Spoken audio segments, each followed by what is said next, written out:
Hi guys, welcome to code for your growth YouTube channel. So మనం Java playlist run అవుతుంది కదా, దాంతోపాటు ఇంకొక ప్లేలిస్ట్ అనేది మనం స్టార్ట్ చేస్తున్నాం. అదేంటి అంటే coding problems for campus placements for college students. Okay, so అందులో ఈరోజు మనం ఫస్ట్ ప్రోగ్రామ్ గురించి చూద్దాం. Right A Java programme to take two integer values a, b from user and swap the values. అంటే యూజర్ దగ్గర నుంచి మనం టూ వాల్యూస్ తీసుకోవాలి, a అండ్ b అని టూ వాల్యూస్ తీసుకోవాలి. అందులో ఏలో ఉన్న వాల్యూ లెట్స్ సే యూజర్ నాకు 3 అని ఇచ్చాడు అనుకోండి, ఏ వాల్యూ, బి వాల్యూ 5 అని ఇచ్చాడు అనుకోండి. మనం ప్రోగ్రామ్ రాశాక ఏలో ఉన్న వాల్యూ అనేది మనకి 5 అవ్వాలి, బిలో ఉన్న వాల్యూ అనేది 3 అవ్వాలి. అంటే యూజర్ ఏ అనే వేరియబుల్కి ఏ వాల్యూ అయితే ఇచ్చాడో ఆ వాల్యూ అనేది బి అనే వేరియబుల్లోకి స్వాప్ అవ్వాలి, బి అనే వేరియబుల్లో ఉన్న వాల్యూ ఏ అనే వేరియబుల్లోకి స్వాప్ అవ్వాలి. Okay, so A and B ఈ రెండు కూడా మనకి యూజర్ దగ్గర నుంచి తీసుకోమని చెప్పాడు. Integer values a, b from user. Okay, so first మనం దీనికి లాజిక్ ఎలా రాయాలి అనేది మనం థింక్ చేయాలి. ఓకే, సో ఏ అనే వాల్యూ బి అనే వేరియబుల్లోకి, బి అనే వేరియబుల్లో ఉన్న వాల్యూ ఏ అనే వేరియబుల్లోకి స్టోర్ చేయాలి. నార్మల్గా మనం ఒక వేరియబుల్లో ఉన్న వాల్యూ ఇంకొక వేరియబుల్లోకి స్టోర్ చేయాలంటే మనం ఏం యూజ్ చేస్తాం, equal to assignment operator use చేస్తాం, అంతేనా? అసైన్మెంట్ ఆపరేటర్ యూజ్ చేస్తాం. ఓకే, సో ఇప్పుడు నాకు ఇంట్ ఏ ఈక్వల్ టు 3 అని ఉంది, ఇంట్ బి ఈక్వల్ టు 5 అని ఉంది. ఓకే, ఇంట్ ఏ ఈక్వల్ టు 3 అని ఉంది, ఇంట్ బి ఈక్వల్ టు 5 అని ఉంది. ఓకే, సో ఇప్పుడు నేను బిలో ఉన్న వాల్యూ ఏలోకి వెళ్ళాలంటే ఏం రాయాలి, ఏ ఈక్వల్ టు బి అని రాయాలి, అంతేనా? అప్పుడు ఏమవుతుంది, బి అనే వేరియబుల్లో ఉన్న వాల్యూ ఏ అనే వేరియబుల్లోకి వస్తుంది, అంతేనా? బి అనే వేరియబుల్లో ఉన్న వాల్యూ ఏ అనే వేరియబుల్లోకి వస్తుంది, equal to assignment operator use చేసి. నెక్స్ట్ మనం బి ఈక్వల్ టు ఏ అని రాస్తే ఏమవుతుంది, ఏ అనే వేరియబుల్లో ఏదైతే వాల్యూ ఉందో ఆ వాల్యూ అనేది బి అనే వేరియబుల్లోకి వస్తుంది, అంతే. ఏ ఈక్వల్ టు బి అంటే ఏమవుతుంది, రైట్ సైడ్ బి అనే వేరియబుల్లో ఏదైతే వాల్యూ ఉందో ఆ వాల్యూ ఏ అనే వేరియబుల్లోకి వస్తుంది. బి ఈక్వల్ టు ఏ అంటే ఏ అనే వేరియబుల్లో ఏదైతే వాల్యూ ఉందో ఆ వాల్యూ అనేది బి అనే వేరియబుల్లోకి వస్తుంది. ఓకే, సో చాలా మంది ఏం థింక్ చేస్తారంటే ఇలా రాస్తే ఏలో ఉన్న వాల్యూ బిలోకి వచ్చి, ఇక్కడ బిలో ఉన్న వాల్యూ ఏలోకి వచ్చేసింది, ఏలో ఉన్న వాల్యూ బిలోకి వచ్చేసింది అనుకుంటారు. So swapping of the two values అనేవి ఏ అండ్ బి అనే వేరియబుల్స్ స్వాప్ చేయాలంటే ఈ రెండు స్టేట్మెంట్స్ రాస్తే సరిపోతుంది అనుకుంటారు, కానీ ఇది రాంగ్.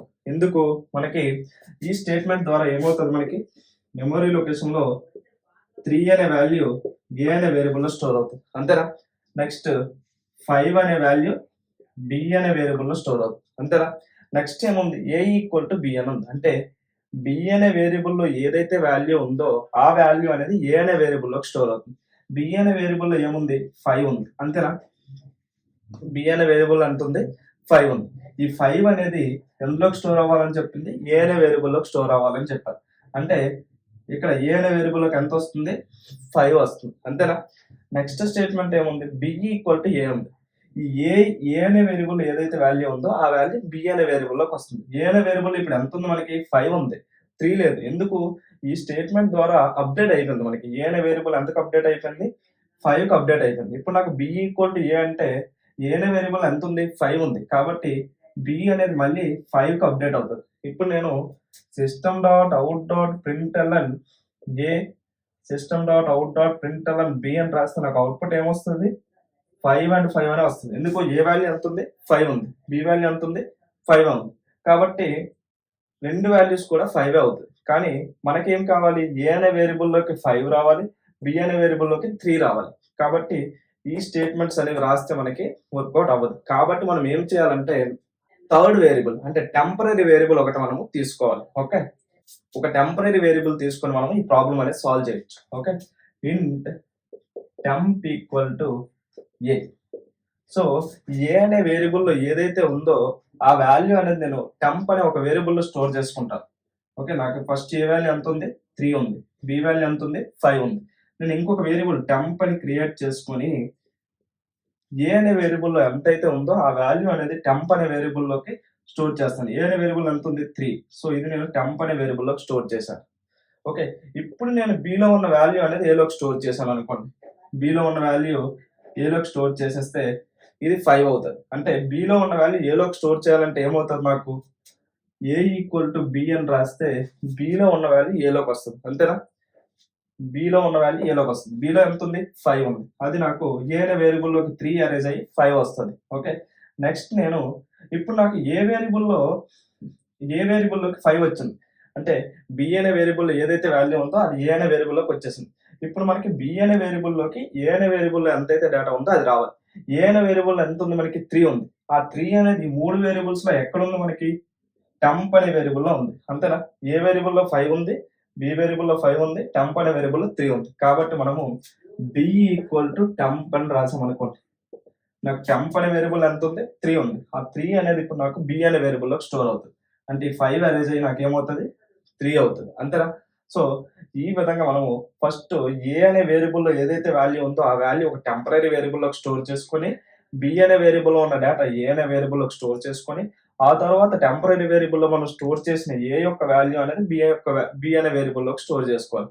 ఇప్పుడు మనము system dot out dot println system dot out dot println B అంటే మనకి ఏమొస్తుంది? ఏ వాల్యూ అంత మనకి స్వాప్ అయిపోయిన తర్వాత మనకి ఏమొస్తుంది? ఏ వాల్యూ 5 వస్తుంది. స్వాప్ అయిపోయిన తర్వాత బి వాల్యూ ఎంత వస్తుంది? 3 వస్తుంది. సో ఈ విధంగా మనం ఒక థర్డ్ వేరియబుల్ యూజ్ చేసుకొని మనము స్వాపింగ్ అనేది చేయాలి. ఓకే. సో అంటే ఏం చేసాం? ఫస్ట్ ఏ అనే వేరియబుల్లో 3 ఉంది. 3 అనేది మనకి టెంప్ అనే వేరియబుల్లోకి వచ్చేసింది. సో టెంప్ అనే వేరియబుల్ 3 అవుతుంది. తర్వాత బి అనే వేరియబుల్ ఉన్న డేటా ఏ అనే వేరియబుల్లోకి వస్తుంది. బి అనే వేరియబుల్ ఎంత ఉంది? 5. 5 అనేది ఏ అనే వేరియబుల్లోకి వచ్చింది. Next B equal to temp. Temp అనే వేరియబుల్ ఏదైతే డేటా ఉందో అది బిలోకి వచ్చింది. టెంప్ అనే వేరియబుల్ ఎంత ఉంది? 3 ఉంది. 3 అనేది మనకి 5 అరేజ్ అయ్యి బి యొక్క వేరియబుల్ యొక్క డేటా 3 అయింది. సో ఈ 3 స్టేట్మెంట్స్ ఎగ్జిక్యూట్ అయిన తర్వాత ఏ యొక్క వాల్యూ 5, బి యొక్క వాల్యూ 3 అయింది. ఓకే. సో ఈ విధంగా మనము స్వాపింగ్ అనేది చేయాలి. ఒక థర్డ్ వేరియబుల్ యూజ్ చేసుకొని స్వాప్ అనేది చేయవచ్చు. ఓకే. సో నాకు ఈ ప్రోగ్రామ్ రన్ చేసేటప్పుడు వాడు శాంపిల్ ఇన్పుట్, శాంపిల్ అవుట్పుట్ ఇచ్చాడు. నాకు ఇన్పుట్ ఎలా రావాలంటే ఎంటర్ ఏ వాల్యూ అని అడగాలి. అడిగినప్పుడు యూజర్ ఒక వాల్యూ ఎంటర్ చేస్తే అది ఏ అనే వేరియబుల్లోకి స్టోర్ అవ్వాలి. నెక్స్ట్ ఎంటర్ బి వాల్యూ అని అడగాలి. అది మనకి బి అనే వేరియబుల్లోకి స్టోర్ అవ్వాలి. ఓకే. ఆ తర్వాత మీరు స్వాపింగ్ లాజిక్ అప్లై చేశాక నాకు అవుట్పుట్ ఏమని రావాలంటే after swapping value of A is 5, value of B is 3 అని రావాలి. కాబట్టి మనము టోటల్ ప్రోగ్రామ్ ఒకసారి రాద్దాం. ఓకే. చూడండి. ఇక్కడ మనకి ఏమని చెప్పాడు? యూజర్ దగ్గర నుంచి 2 వాల్యూస్ తీసుకోమని చెప్పాడు. కాబట్టి మనం ఏం యూజ్ చేయాలి? స్కానర్ క్లాస్ అనేది యూజ్ చేసుకోవాలి. స్కానర్ అయినా యూజ్ చేసుకోవచ్చు, బఫర్ రీడర్ అయినా యూజ్ చేసుకోవచ్చు. కానీ నేను ఇక్కడ ఏం యూజ్ చేశానంటే స్కానర్ క్లాస్ యూజ్ చేశాను. Scanner SC equal to new scanner system dot in. మనకి ఎంటర్ ఏ వాల్యూ అని ప్రింట్ అవ్వాలి. కాబట్టి మనం ఏం యూజ్ చేయాలి? ప్రింట్ఎల్ఎన్ స్టేట్మెంట్ యూజ్ చేయాలి. System dot out dot println enter A value. కాబట్టి ఫస్ట్ మనకి ఏమవుతుంది? ఎంటర్ ఏ వాల్యూ అని ప్రింట్ అవుతుంది. తర్వాత యూజర్ ఒక వాల్యూ ఇవ్వాలి. ఆ వాల్యూ అనేది మనం తీసుకోవాలి. కాబట్టి అక్కడ మనం ఏం చేయాలి? Int A equal to SC dot next int. అంటే యూజర్ ఒక ఇంటిజర్ వాల్యూ ఇస్తాడు. ఆ వాల్యూ అనేది మనకి ఏ అనే వేరియబుల్లోకి స్టోర్ అవుతుంది. నెక్స్ట్ మళ్ళీ మనకి ఎంటర్ బి వాల్యూ అని అడగాలి. కాబట్టి system dot out dot println enter B value అని అడిగాం. నెక్స్ట్ యూజర్ ఒక వాల్యూ ఇస్తాడు. అది బి అనే వేరియబుల్లోకి స్టోర్ చేసుకోవాలి. కాబట్టి int B equal to SC dot next int అని స్టోర్ చేసుకున్నాం. ఓకే. నెక్స్ట్ ఏం చేయాలి? మనం స్వాపింగ్ లాజిక్ అప్లై చేయాలి. మనం ముందు చెప్పుకున్నాం కదా, ఇంట్ టెంప్ ఈక్వల్ టు ఏ అంటే ఏ అనే వేరియబుల్లో ఉన్న వాల్యూ టెంప్ అనే వేరియబుల్లోకి వస్తుంది. తర్వాత ఇంట్ ఏ ఈక్వల్ టు బి అంటే బి అనే వేరియబుల్లో ఉన్న వాల్యూ ఏ అనే వేరియబుల్లోకి వస్తుంది. తర్వాత బి ఈక్వల్ టు టెంప్ అంటే టెంప్ అనే వేరియబుల్ ఏదైతే వాల్యూ ఇక్కడ మనం స్టోర్ చేసామో ఆ వాల్యూ అనేది బి అనే వేరియబుల్లోకి వస్తుంది. సో ఈ 3 స్టేట్మెంట్స్ మనం యూజ్ చేస్తే స్వాపింగ్ లాజిక్ అనేది అయిపోయినట్టే. ఏ అనే వేరియబుల్లో ఉన్న వాల్యూ బి అనే వేరియబుల్లోకి వస్తుంది. బి అనే వేరియబుల్లో ఉన్న వాల్యూ ఏ అనే వేరియబుల్లోకి వస్తుంది. తర్వాత మనకి అవుట్పుట్ ఏమని ప్రింట్ చేయమని చెప్పాడు? After swapping value of A is 5, value of B is 3 అని ప్రింట్ చేయమన్నారు. కాబట్టి మనము system dot out dot println after swapping అని ప్రింట్ చేశాం. తర్వాత మనకి value of A is 5, value of B is 3 అంటే అక్కడ డైనమిక్ గా వాల్యూస్ అనేవి రీప్లేస్ అవ్వాలి. కాబట్టి మనము system dot out dot printf use చేసాం. System dot out dot printf the value of A is percentage D A అంటే A అనే వేరియబుల్ ఏదైతే వాల్యూ ఉందో అది ఇక్కడ పర్సంటేజ్ డి ఫార్మాట్ స్పెసిఫైర్ తో రీప్లేస్ అవుతుంది. Next system dot out dot printf the value of B is percentage D. ఇక్కడ B అనే వేరియబుల్ ఏదైతే వాల్యూ ఉందో అది పర్సంటేజ్ డి ఫార్మాట్ స్పెసిఫైర్ తో రీప్లేస్ అవుతుంది. ఓకే. ఇది మనకి స్వాపింగ్ ప్రోగ్రామ్ యొక్క లాజిక్. 2 వేరియబుల్స్ ఇచ్చి ఆ వేరియబుల్స్ లో ఉన్న వాల్యూ ఒక వేరియబుల్ లో ఉన్న వాల్యూ ఇంకొక వేరియబుల్లోకి, ఇంకొక వేరియబుల్ లో ఉన్న వాల్యూ ఫస్ట్ వేరియబుల్లోకి రీప్లేస్ అవ్వాలంటే మనం థర్డ్ వేరియబుల్ యూజ్ చేసుకుని స్వాపింగ్ లాజిక్ అనేది రాయొచ్చు. ఓకేనా? Thank you so much guys. Hi guys. ఇక్కడ మనము బోర్డు మీద ఏదైతే మనం స్వాపింగ్ ప్రోగ్రామ్ రాసామో దాన్ని ఇక్కడ నేను టైప్ చేశాను. ఒకసారి మనం కంపైల్ చేసి రన్ చేసి వెరిఫై చేద్దాం. ఓకే. ఇక్కడ మనం ఏం చేసాము? Scanner in equal to new scanner of system dot in. User దగ్గర నుంచి వాల్యూ తీసుకోవాలి కాబట్టి మనము స్కానర్ క్లాస్ యూజ్ చేసాం. స్కానర్ క్లాస్ యూజ్ చేసినప్పుడు ఏం రాయాలి? జావా డాట్ యూటిల్ డాట్ స్కానర్‌ని ఇంపోర్ట్ చేసుకోవాలి. కాబట్టి ఇంపోర్ట్ చేసుకున్నాం. Next system dot out dot println అంటే A value enter A value అని అడుగుతుంది. Next in dot next int user ఏదైతే వాల్యూ ఇస్తాడో అది ఏ అనే వేరియబుల్‌లోకి స్టోర్ అవుతుంది. నెక్స్ట్ ఎంటర్ బి వాల్యూ అని అడుగుతది. బి అనే ఇన్ డాట్ నెక్స్ట్ ఇంట్ ద్వారా ఏదైతే యూజర్ ఎంటర్ చేస్తాడో అది బి అనే వేరియబుల్‌లోకి స్టోర్ అవుతుంది. నెక్స్ట్ ఈ 3 స్టేట్మెంట్స్ ఏంటి మనకి స్వాపింగ్ ఆఫ్ 2 వేరియబుల్స్ యొక్క లాజిక్. ఏ అనే వేరియబుల్‌లో ఉన్న డేటా టెంప్ అనే వేరియబుల్‌లోకెళ్తది. బి అనే వేరియబుల్ ఉన్న డేటా ఏ అనే వేరియబుల్‌లోకెళ్తది. మళ్ళీ టెంప్ అనే వేరియబుల్ ఉన్న డేటా బి అనే వేరియబుల్‌లోకి వెళ్తది. సో, నెక్స్ట్ మనకి ప్రింట్ అవ్వాలి కాబట్టి ప్రింట్ స్టేట్మెంట్స్ రాస్తాం. ఒకసారి సేవ్ చేసి కంపైల్ చేసి రన్ చేద్దాం. Java C space swapping demo dot Java compile చేశాను. నెక్స్ట్ రన్ చేద్దాం. Swapping demo enter A value user నాకు 6 ఇచ్చాడు. ఎంటర్ బి వాల్యూ 8 ఇచ్చాడు. చూడండి after swapping the value of A is 8 the value of B is 6 అంటే user B value 8 ఇచ్చాడు కాబట్టి అది నాకు ఏ అనే వేరియబుల్లోకి వచ్చింది. యూజర్ ఏ వాల్యూ 6 ఇచ్చాడు కాబట్టి అది నాకు బి అనే వేరియబుల్లోకి వచ్చింది.